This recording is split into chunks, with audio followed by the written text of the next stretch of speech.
যেখানে পাবে সেটা গুলি করবে। ছবি দেখে পাকড়াও করা যায় না রাতের মধ্যে? সবগুলিকে অ্যারেস্ট করতে বলছি রাত্রে। আর যেখানে গ্যাদারিং দেখবে সেখানে ওই উপর থেকে, এখন উপর থেকে করাচ্ছি, অলরেডি শুরু হচ্ছে কয়েকটা জায়গায়। আচ্ছা বল বাবা। জি, সন্ত্রাসীরা তো বিভিন্ন জায়গায় রাস্তায় বিভিন্ন সময় ঘুরতেছে, এখন কোথায় কি আক্রমণ করে বলা যাচ্ছে না তো। না করতেছে, আমরা আমার ব্যবস্থা নিচ্ছি। আর আবাহনী ক্লাবে কি আগুন দিচ্ছে? ওরা মনে হয় সচিবালয় তো আক্রমণ করছে, আবাহনী ক্লাবে সচিবালয় একবার আক্রমণ করছে, আপনি জানেন না? না। হ্যাঁ, স্বরাষ্ট্রমন্ত্রী তো এখানে আছে, সচিবালয় কয়েকবার ওরা আক্রমণ করছে। ওরা রাতে যদি আবার কোথাও কোথাও বিভিন্ন সংবেদনশীল বাসা বাড়িতে আক্রমণ করে তাহলে তো রাত্রেবেলা সব ভিজিলেন্স থাকবে। এবং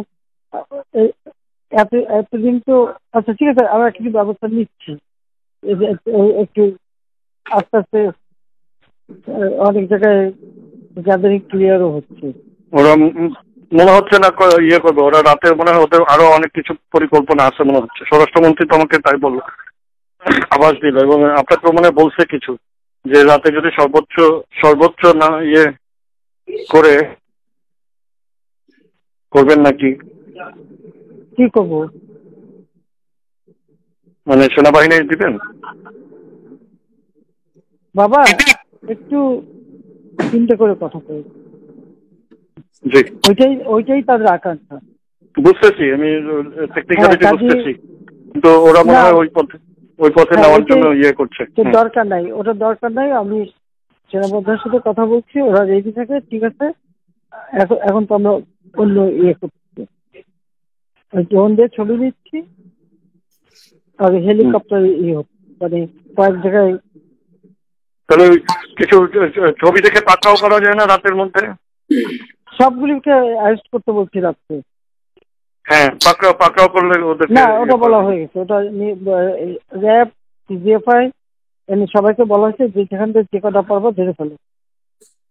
জি, ওটা বলা আছে। আর যেখানে গ্যাদারিং দেখবে সেখানে ওই উপর থেকে, এখন উপর থেকে করাচ্ছি, অলরেডি শুরু হচ্ছে কয়েকটা জায়গায়। জি, পড়ে গেছে। জি, মোহাম্মদপুর থানার দিকে মনে হয় যাচ্ছে একটা, আমাকে স্বরাষ্ট্রমন্ত্রী বলল। থানার দিকে? হ্যাঁ, ওখানে পাঠায় দিই র্যাবরে। জি, তাহলে আপনার নির্দেশনা লাগবে। উনি এখনো না, আমার নির্দেশনা দেওয়া আছে, তা ওপেন নির্দেশনা দিয়ে দিচ্ছে। এখন ল্যাথাল ওয়েপন ব্যবহার করবে, যেখানে পাবে সেটা গুলি করবে। জি, জি, ওটা বলা আছে।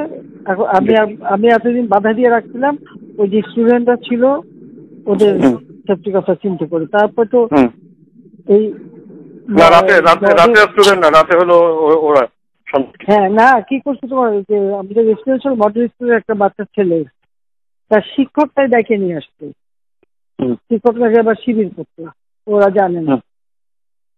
তারপর সেই ছেলেটা মারা গেছে, তার মাত্র বুকে একটা গুলি, অথচ পুলিশ কিন্তু কোনো রিভলভার ব্যবহার করেনি।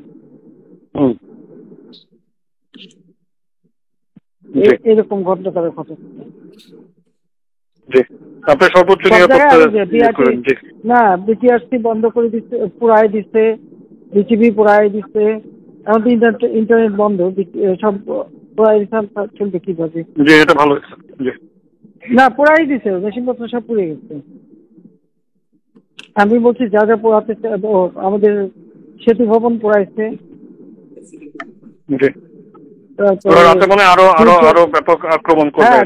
দুর্যোগ ব্যবস্থাপনা সেটা পোড়াইছে। কারণ এই যে আমি ফিরলাম, আমি দেখলাম যে রাস্তায় ওরা বিভিন্ন জায়গায় ইয়ে করতেছে। কোন কোন জায়গায়? বনানী, তো বনানী গুলশানে তো সচরাচর করে না, কিন্তু বনানী গুলশানে ওরা ইয়েতে চলে আসে, কোথাও ইয়ে করতে পারে, মুভমেন্ট আছে সব জায়গায়। ঠিক আছে, আমি দেখছি। জি, তোমার সাবধানে থাকবো। জি, আমি সাবধানে আছি। ধরপাকড় করতে হবে, সব ভরে ফেলতে হবে রাতের মধ্যে। না, ওরা বলে দেওয়া আছে অলরেডি। রাইট গাড়ি ইস্যু দেওয়া দিই। জি, জি, তাদেরকে অন্য ব্যবস্থা নিচ্ছি। জি, জি। নিউজ।